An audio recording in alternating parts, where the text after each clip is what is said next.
দেশের ব্যাংকিং খাত থেকে ঋণের নামে ৪ লাখ কোটি টাকা হাতিয়ে নিয়েছে আলোচিত ১০ প্রতিষ্ঠান। এসব অর্থের বেশিরভাগই বিদেশে পাচার হয়েছে। বাংলাদেশ ব্যাংকের প্রাথমিক প্রতিবেদনে এ তথ্য উঠে এসেছে। দায়িত্বশীল সূত্র জানিয়েছে, আলোচিত ১০টি কোম্পানি সুকৌশলে ব্যাংক থেকে নামে বেনামে টাকা তুলে তা দেশে বিনিয়োগ না করে বড় একটি অংশ বিদেশে পাচার করেছে। ইতিমধ্যে দেশি বিদেশি একাধিক সংস্থা পাচারকৃত অর্থ উদ্ধারে কাজ শুরু করেছে। বেশিরভাগ ক্ষেত্রে পাচারকৃত অর্থের গন্তব্য চিহ্নিত হয়েছে। বাংলাদেশ ব্যাংকের সংশ্লিষ্ট সূত্র জানিয়েছে, বিগত আওয়ামী লীগ সরকারের আমলে সবচেয়ে প্রভাবশালী ছিলেন ব্যাংক খেকো এস আলম গ্রুপ। তৎকালীন প্রধানমন্ত্রী শেখ হাসিনা, বোন রেহানা সহ তাদের পরিবারের সদস্যদের অর্থের যোগান দিত গ্রুপটি। পাশাপাশি নিজেরাও হাতিয়ে নেয় জনগণের টাকা।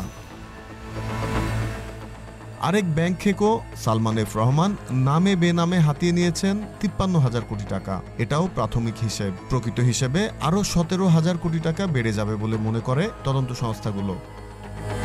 পাচারের তালিকায় অন্য ৮টি প্রতিষ্ঠানের মধ্যে রয়েছে NASA group. গ্রুপটির chairman Nazrul Islam Majumdar কিছুদিন পরপর নানা অজুহাতে ব্যাংকগুলো থেকে চাঁদা তুলে শেখ হাসিনার ত্রাণ তহবিলে সরবরাহ করতেন। তিনি ব্যাংকিং খাত থেকে নামে বেনামে বের করে নিয়েছেন ২১,৬১০ কোটি টাকা। এসব অর্থের বড় একটি অংশ পাচারের সুনির্দিষ্ট প্রমাণ পাওয়া গেছে।